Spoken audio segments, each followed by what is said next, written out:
केदारनाथ मंदिर में रात को चोरी से घुसी एक लड़की। फिर जो हुआ सीसीटीवी कैमरे में रिकॉर्ड घटना देखकर आपके रोंगटे खड़े हो जाएंगे। अक्सर कुछ राज ऐसे होते हैं जिनके बाहर आने से परेशानियां और बढ़ जाती हैं। आज की घटना एक ऐसे ईमानदार व्यक्ति और उसकी बेटी की है जिसकी ईमानदारी और सच्ची आस्था के आगे महादेव को भी झुकना पड़ा।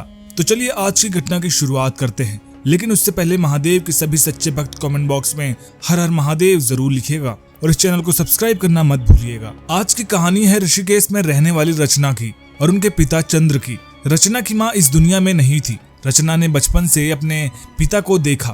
उनकी ईमानदारी, उनके सोच विचार से बड़ी हुई रचना बड़ी कम उम्र में ही पूरा घर संभालने लग गई थी। स्कूल जाने से पहले अपने पिता के लिए खाना बनाना, उनके कपड़े इस्त्री करना, उनके सामानों को उनके बैग में रखना, सब कुछ करके वह जाती थी। रचना के 20वें जन्मदिन पर घर पर बैठे वह अपने पिता का इंतजार कर रही थी। तभी उनके पड़ोस में रहने वाला बंटी भागता हुआ रचना के पास आया और कहने लगा कि नानू को पुलिस पकड़ कर ले गई है।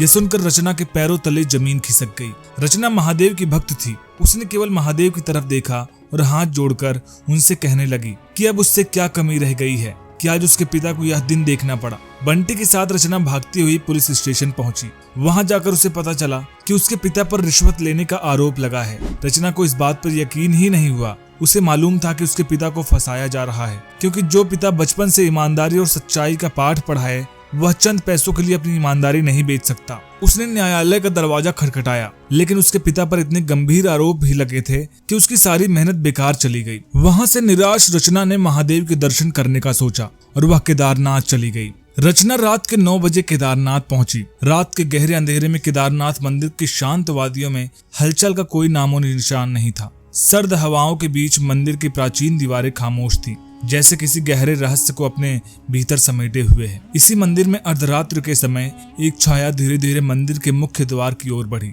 वह छाया रचना की थी। रचना के चेहरे पर चिंता और डर की लकीरें साफ झलक रही थी, लेकिन उसकी आंखों में एक दृढ़ निश्चय भी था। रचना किसी खास कारण से मंदिर में अंदर जाना चाहती थी और वह किसी तरह मंदिर के अंदर घुसने में कामयाब हो गई। उसके कदम सधे हुए थे, जैसे उसे कोई अदृश्य ताकत आगे बढ़ा रही हो। उसने ध्यान नहीं दिया कि मंदिर के मुख्य द्वार के पास ही एक सीसीटीवी कैमरा उसकी हरकतों को कैद कर रहा था। रचना ने मंदिर के गर्भगृह में प्रवेश किया, जहां भगवान शिव की विशाल मूर्ति स्थापित थी। उसने जल्दी से अपनी जेब से एक छोटी सी थैली निकाली और उसमें से कुछ चीजें बाहर निकालने लगी। वह उन चीजों को मूर्ति के पास रखने लगी। तभी अचानक मंदिर के अंदर से बत्तियां जल गईं।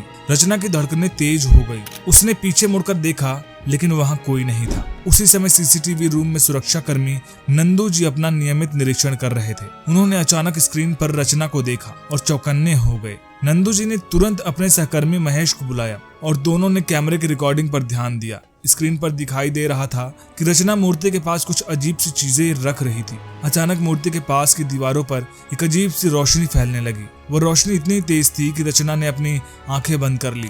नंदू और महेश की आंखें स्क्रीन पर ही टिकी रहीं। अचानक से जब आंखें खोली तो उसे मूर्ति के पास एक साधु की आकृति खड़ी हुई दिखाई दी। यह साधु किसी पुरातन युग का प्रतीत हो रहा था। उसकी आंखों में चमक और चेहरे पर एक दिव्य आभा थी। साधु ने गहरे और गंभीर स्वर में कहा, क्यों आई हो बेटी? रचना का शरीर कांपने लगा। उसने कांपते स्वर में जवाब दिया, महाराज, मेरे पिता पर झूठा आरोप लगा है। वह निर्दोष है। मैं आपसे प्रार्थना करने आई हूँ कि आप मेरी मदद करें। साधु ने अपनी आंखें बंद की और फिर कहा, सच्चाई को कोई छुपा नहीं सकता। तुम्हारे पिता को न्याय मिलेगा, लेकिन उसके लिए तुम्हें अपने मन की शुद्धता और सच्चाई का प्रमाण देना होगा। तभी रचना ने थैली में से एक पवित्र माला निकाली और साधु के चरणों में रख दिया। अचानक साधु की आकृति धुंधली होने लगी और कुछ ही पलों में वह गायब हो गए। रचना ने आंखें बंद करके भगवान शिव के आगे प्रार्थना की और फिर वहां से निकल गई। नंदू और महेश की आंखों में हैरानी और विस्मय था। वे तुरंत मंदिर के अधिकारियों को इस घटना के बारे में सूचित करने लगे। अगले दिन यह खबर पूरे क्षेत्र में फैल गई। मंदिर के अधिकारियों ने सीसीटीवी फुटेज को देखा और रचना की कहानी को सत्यापित किया। रचना के पिता पर लगे आरोप जल्दी हटा दिए गए और उन्हें न्याय मिला। रचना ने अपने विश्वास और भक्ति से साबित कर दिया कि सच्चाई और निष्ठा के आगे कोई भी कठिनाई टिक नहीं सकती। इस घटना ने सभी श्रद्धालुओं को एक नया संदेश दिया। यह घटना साबित करती है कि भगवान हमेशा अपने भक्तों की रक्षा करते हैं और सच्ची भक्ति और निष्ठा कभी व्यर्थ नहीं जाती है। दोस्तों, ये वीडियो कैसी लगी कमेंट बॉक्स में जरूर बताइएगा। वीडियो पसंद आए तो वीडियो को लाइक करिएगा, शेयर करिएगा